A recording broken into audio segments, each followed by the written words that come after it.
Okay, injury-wise, we don't have anything really to note. Morgan just got banged up in the rib and then tweaked his knee a little bit, but he came back in and finished.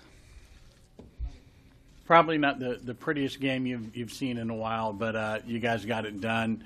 How were the guys feeling in the locker room afterwards? Everybody's good. It's always very pretty when you win. Doesn't matter statistically or what happened. I think our defense played outstanding. They played a great game of football. Stopped the run, played great against the pass, and held them without a touchdown. Coach, can you talk about what happened on the play where you were initially going to punt, then you sent the offense out in the time minutes? What happened with that? Yeah, it's a little football folly accident right there. We had a 4th down and 1. We're going to go for it. We had our personnel group out there and ready to run the play, and one of our guys was missing. He had his shoes off on the sideline. We weren't aware. He had something wrong with his foot. We didn't get the memo that he was not in the huddle, so we had to let the clock run out, which is fine. Took a delay game, punted him, backing him up, and defense got to stop. Jay, the running game in the first half did not work, I'm sure, the way you wanted. You stuck with it. Why was it important to stick with it, and why did it work so much better in the second half? We need to stick with it. We couldn't throw the ball every down against these guys. They gave you multiple fronts. They got Pierre-Paul, Oliver Vernon. They got a good pass rush, good blitz scheme. So we had to get the running game going. We were kind of shuffling some linemen with Morgan coming out. Catalina had to play right tackle, and we had a new center. So we had to get the running game going, and we had some big hits, and Samaje ran the ball outstanding today. Line, tight ends blocked very well, so it was a big help for us. I don't know if this is under the head coach's purview, but it looked like the grass was pretty dead out there. Seemed to eat Cousins' ankle at one point. Did you inquire about that, or I don't know. Any answers about that? The turf? No, I don't know what happened. Did somebody trip or something? It looked like Cousins got his ankle caught on the interception. Oh no, I didn't notice that. Yeah, you've got Samaje now back-to-back 100-yard games since stepping into that slot after Rob went out. How do you think he's improved since the beginning of the year? He just keeps grinding out. I think his vision was very good today. He had some we had some outside zone hits, and he stuck his foot in the ground. Was very decisive with his cuts today. And they're not all going to be there. They're not all pretty, but I'll tell you what, he ran hard today. Had great vision. Exception of a couple lost yardage plays and a big holding call there, I think he had a great game. How did you think Tony did? I mean, obviously it didn't seem like we noticed him that much, which is for an offensive lineman is typically what you want. But how do you think Tony did at center on 2 days' notice? I think he did good. He's been here a little bit longer than that. We kind of knew it was going to happen. He was going to start, but he did good. Ari battled at left guard and did some good things. And, I'll tell you what, Zach Vigil stepped in at linebacker, did an excellent job. Playing linebacker. Josh Harvey Clemens came in and played some pretty good linebacker play. And, I was impressed with the newcomers that stepped in there and played, along with the veteran guys who had to carry the load, like Ryan Kerrigan had a couple sacks. And, Kirk played well. Jameson Crowder stepped his game up. Josh had a big catch. Josh Norman, DJ Swearinger, the usual suspects played well. They had to. You saw this offense put 30 points up against the Vikings and then 31 against the Saints. Offensively, how would you judge the way you guys performed today?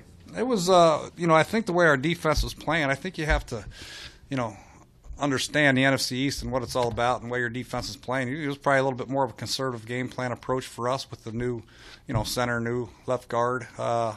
For the most part, want to get our running game going. And if you had to punt in a game like this and play field position, it's not the end of the world because our defense was playing so good. So, we're not interested in stats here, so we're interested in W's. And thankfully, the defense played a great game. But that was kind of the gauge. If you could watch the game, you could see that the offense wasn't moving the ball very well for the Giants, and field position was important.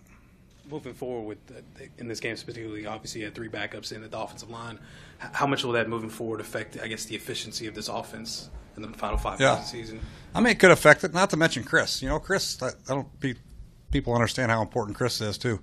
You want to stay in the base first, second down and try to grind the ball out and stay out of 3rd down and 10 and 12, and pretty conservative approach sometimes on 3rd and 12. So, but moving forward, we'll have more time to get ready for the next game, which is great. We'll have a full week for Dallas, and we'll have 10 or 11 days for the next game after that. So now it's about moving on to Dallas and getting our guys ready to play.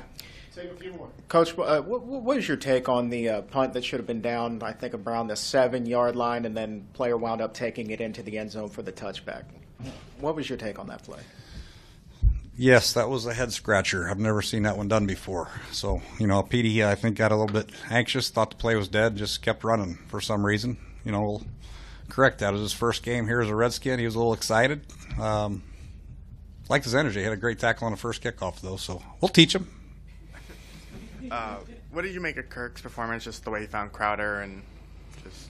I thought it was another gutsy performance by Kirk. You know, it's not easy when you're playing with new center. I mean, every week it seems like they're shuffling guys around, and a new third down back, and he's trying to tell everybody what to do. What's your check down? What?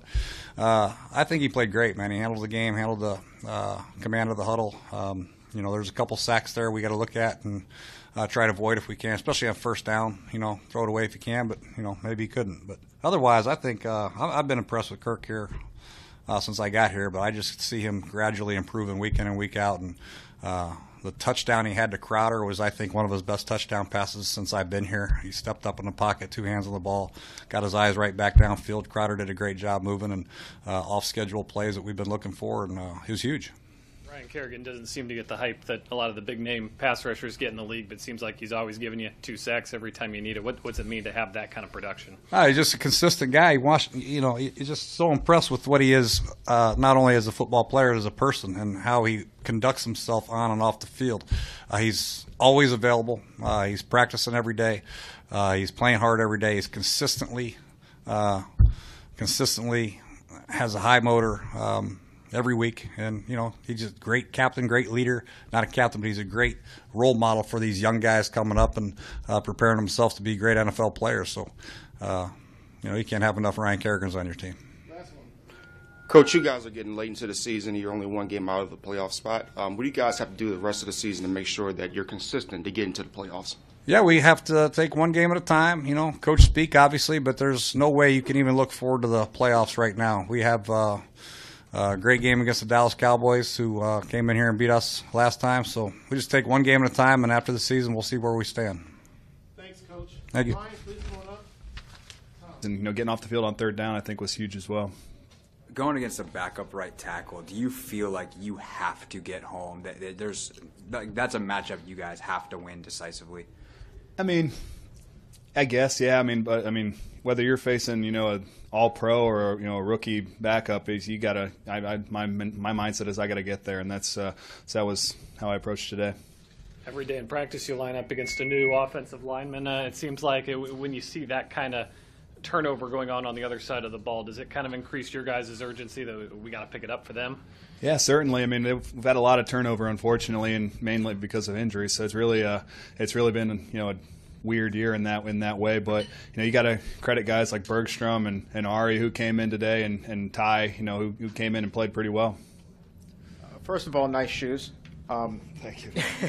You joined some pretty rare company today as being one of, I guess, only a handful of players to have 7.5 sacks in your first 5 seasons. You're on there with DeMarcus Ware, Jared Allen, Reggie White.